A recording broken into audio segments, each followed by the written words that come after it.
Sunday about 2 o'clock, and immediately got the camper set up at the campsite, hooked back up to the boat, had about 2 hours of daylight left, and I went back out, went out and did some idling around, just looking, really. It was approaching time to get off the water, so I went back and loaded up, went on back to the campsite, ate a little dinner, chatted with some of my traveling partners and such, and they had been practicing already, and went to sleep, got up on Monday, headed out, first rattle out of the box, and went to a couple community holes. There was 3 of them that really played a part in this open. And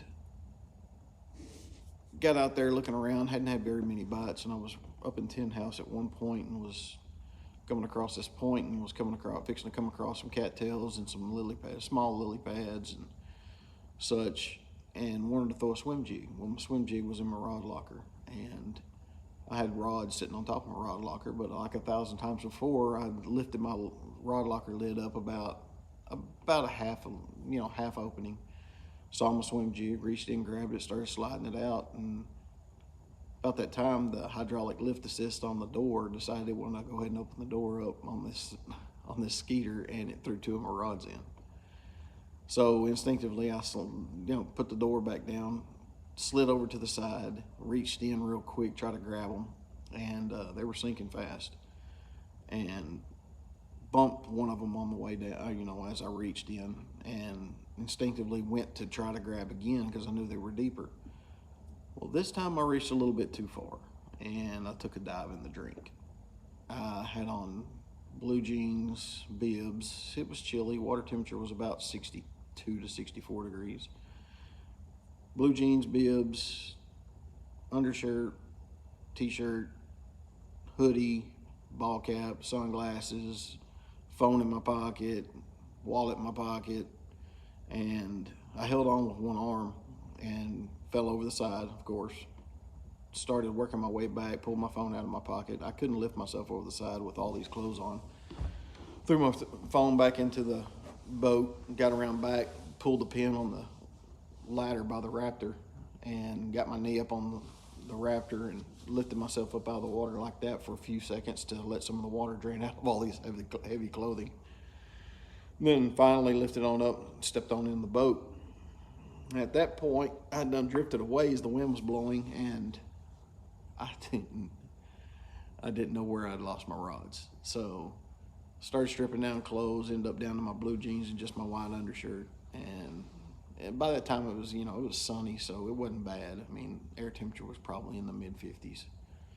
Most everybody knows in the mid-50s I'm usually wearing shorts anyway, so I was sitting there soaking up some sun and working my way back up, trying to figure out where my rods were. Hopefully I could drag them up right quick. So I put on a treble hook and a 1 ounce weight and went to dragging. Well, I think I cleaned all the vegetation off that one point trying to find my rods, and couldn't figure out what I was going to do. If I was just going to leave them, I'd done burned about 2 hours of practice time to go look for these rods, and I was about deciding, ready to give up.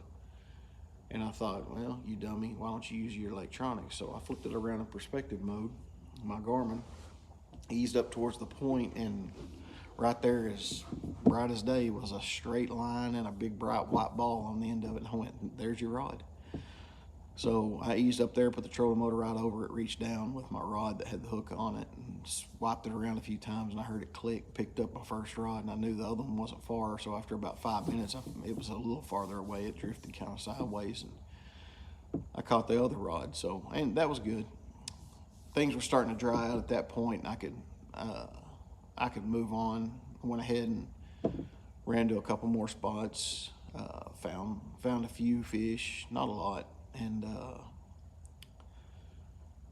move on. Tuesday, I find even more spots that's got some fish. Of course, these are public areas. There's boats everywhere. Everybody got along really well, so nobody was yelling at each other. We were all passing by each other. We were chatting, having fun the whole time. So we knew we were all going to be cramped up in the same areas, and there was no sense in anybody getting mad about it. We'd just see who come out with a big fish for the day. And that's what cost a lot of people, was not getting that one big bite. And Wednesday, I went out for about a half day, found a couple of spots I might try for backup, and it was go time. Went to registration, got signed up, ended up being drawn as boat 16 on day one. No partner assigned, so I didn't have a co-angler. Day one showed up Thursday. Got in line, was there. I'm always early. I got there about 4:30 because, man, it gets to be a pretty good fiasco sometimes whenever you are fishing the opens, and if you don't get there early enough, man, the line will be 3/4 to a mile long trying to get unloaded. So I like to get there early, get on the bank, and just kind of clear my head. Takeoff came, and I took off at boat 16, and we're running the rim channel because the rim canal because the wind's pretty high, and it was really rough on the lake. I found out later, and you're fixing to know why. I'm headed down the rim canal, and I get down to the Moorhaven locking area, and there's a no wake zone. Everybody shuts down. We're idling through it, and then we're going to take the Moorhaven Canal, which is an old abandoned canal.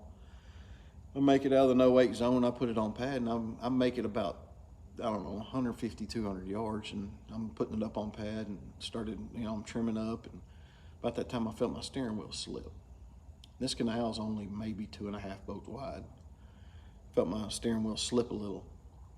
Oh, that ain't good. I turned it even farther, and it didn't do anything. It just kept going straight. I'm like, this is really not good. And I turned around and looked at my motor while I'm running because I've got 5 boats right on my tail. And I turned the steering wheel, and I saw oil shoot about a foot. Hydraulic oil shoot out of a foot, about a foot out of a fitting back on my C-Star steering system. And I'm like, this is not going to end well. So I start trimming down. I knew I had to get out of the way because these guys have no idea what's going on behind me. And they're running 70 miles an hour, the same as I am. And it starts pulling right. And I'm trying to steer left, and it's not steering left. And I get almost completely shut down, and about the time it comes off pad, it's really pulling hard right, and I'm headed right toward an embankment with rock and land.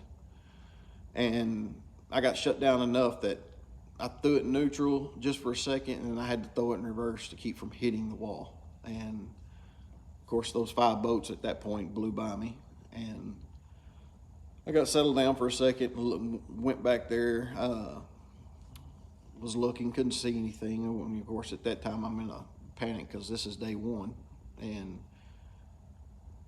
time is money, and time is definitely not on your side when you need more of it. And I got on the phone with the tournament director, and I called Hank, and I said, hey, I'm broke down, and I need the Skeeter guy's number, so I talked to he got me in touch with him. I was talking to him, and of course he needs the boat back there at takeoff because they have to have it there to bleed the system. He asked me if it was a loose fitting, so I went and checked the fittings, and sure enough, one of the fittings on the starboard side of the C-Star system was loose. Like I turned it up like 7 times to get it tightened back up. But at that point, I'd done lost so much hydraulic fluid that it wouldn't grab. So I told him I'd figure it out, and started idling back. There was back at the Moorhaven locking dam area. There was a park and boat ramp there, so I was going to head back there. Well, I got on the phone with Kerry, Morgan, and Taylor, which those are Mike, Dylan, and Andrew's traveling buddies of mine. Their wives, they were headed back. They were there for takeoff. They were headed back, going to head back to the campsite. And I called them right quick. I said, hey, can you stop by and get me and take me back to my truck? And they said, sure. So I pulled up to that ramp, and of course they were just leaving, so it was about a 25-minute drive, 30-minute drive from the takeoff ramp to the ramp that I'm at. And I'm sitting there tied up, and I see a guy, a park guy that's working up there mowing and stuff, and I just went up and asked him if he would watch my boat while I head back, because I didn't have a partner. I couldn't leave him with the boat. So he said, yeah, he'd be there most of the day. So he was going to watch it. They pull up and they take me back, and it's a 30-minute drive back. And then I get my truck trailer. It's a 30-minute drive back to my boat, load it up, 30-minute drive back to the original takeoff position. And the skeeter guy works quick, man. He gets it knocked out in no time. Gets the fittings all tightened back up, checks my live well, and I go back out and unload the boat and text the tournament director, said, hey, I'm doing my restart. And he said, okay, good luck. And I took off. I decided to send it across Lake Okeechobee. Well, if you've never been to Lake Okeechobee, if there's a breeze, you probably should run the rim canal, because there was a wind, a really good wind, and it was rough. So I was just kind of plowing through waves, and finally I just sucked in behind the grass lines, and it knocks it down a lot. And I made it up to my first, just the closest spot that I had gotten bites, just to try to start getting some fish in the boat, because it was already 10:30. I'd done missed 3.5 hours of fishing, and started in there and didn't get a bite. Worked my way up north to where, a couple of community holes that I was fishing in. Finally started getting some hits, and of course only come in with 3 fish on day one. I just ran out of time. I was the second earliest flight due back in. So when I got to my first real good spot that had fish, there was already tons of boats everywhere, and man, I was fishing a lot of used water at that point. And I think if I'd have had that little bit more time, I probably could have went ahead and finished out my limit, maybe caught a few more, but it is what it is. It's fishing. Things go wrong. You can't change them. You can't predict them. So moved on, had a little over 8 pounds on the first day. One of them about a 5-pound kicker, which would have done really well if I'd have had 2 more fish. It probably moved up a bunch of points, but went on day 2. I was boat like 216, I think. No, 209. I was 209. And went out, had a co-angler this day, and ended up going and catching quite a few fish. I just didn't catch a big fish, and ended up with 12 pounds and so many ounces. I think I ended up with a little over, right at 21 pounds, maybe a little over 21 pounds. I don't know the exact weight. It made it for a tough time. I mean, it felt like everything was stacked against me there for a while, which it is what it is. It's fishing. Nothing's ever going to go just right all the time.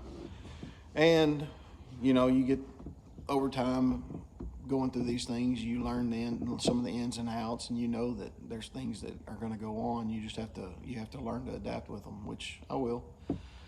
I'm already moving on to get ready to go to Ouachita. We'll be in Arkansas next week to do the second open. But another thing that makes you realize that the things that you're going through aren't always the worst things in the world. My stuff pales in comparison to some of the stuff that I've found out this week before the open started and during the open.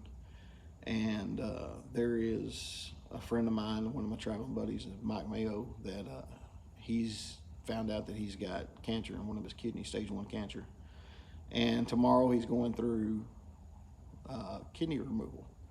So if everybody could go ahead and say a prayer for Mike, say a prayer for the surgeons as they take care of that stuff for Mike. He'll be out for a while. It kind of disqualifies him for his EQ season, which I know that was heartbreaking for him.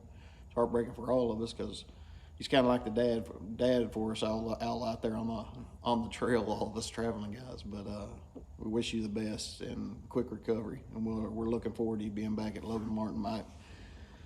And then there was another thing that hit pretty hard to all of us. Now, this guy, I don't know him personally. I've talked to him a couple of times. We got to know each other a little better whenever we were fishing Harris Chain back in October.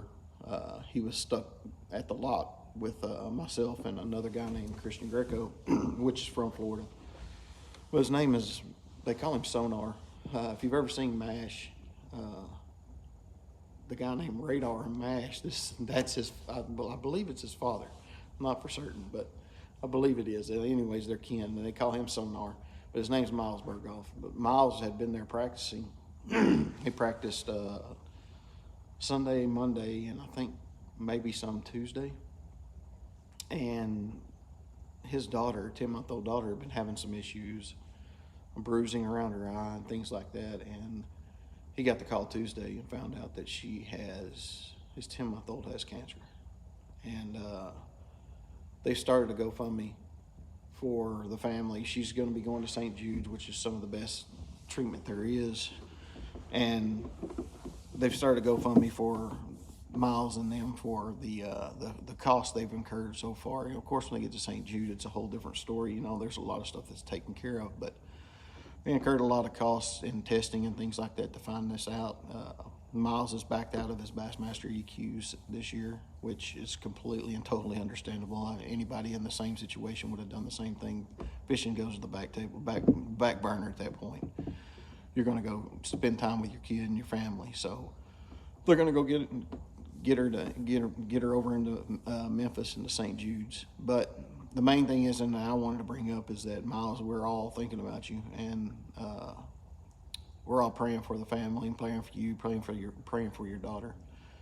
And the Lord always has a plan. Although we may not know what it is, there's always a plan. And I'm going to try. I'm new to this, and I said I'm going to upload this to YouTube, but I don't know that I know how to put the links on there or anything like that, so I may end up having to post them on my Facebook page and things like that. I can get that posted there, but the link to the sorry, that was a low battery signal for me. The link to the GoFundMe page and a link to Miles's YouTube page where he's keeping everybody updated, which I think is really cool. I mean, it's cool as in we get to walk this journey with you, Miles, and we're going to walk it with you. We're going to be thinking about you every time we're out during our daily lives, especially during our opens that we're going to be fishing. Take care of your family. We'll do all we can. We'll spread this as much as we can to get y'all as much help as we can. But wanted y'all to know about that situation, and if I can put the link on here, then if you can, doesn't matter if it's $5 or $100 or whatever you can do, take and send him some money. Miles is a stand-up guy. We'd never met before, and we chatted. The fishing community is like a brotherhood. Whenever you see different guys, it doesn't matter if you've ever met or not. You'll sit there. We've got something in common. We got fishing, and we can chat for hours. So it really hit home hearing about Miles and his family and what they were fixing to go through. So I'm gonna try to tag the link in this and tag his video where it explains everything and the starting of their journey. If y'all could go check it out. But for me, I'll leave probably Sunday morning real early to head to Arkansas, to Lake Ouachita. It's going to be a little bit chilly, a little bit colder water up there. I'm not scared of cold water. I'll probably go drag a jig, throw a shaky head, who knows. I'll get up there and I'll figure something out. I'll find some fish. But just wanted to update everybody of what kind of little bit of fiasco I had gone through, and that what I went through is nothing compared to what goes on in a lot of people's daily lives. So keep all these people in your thoughts and prayers, and be thinking about them as they start these journeys of what they're fixing to have to go through. And I will probably post some more videos. I may go live a time or two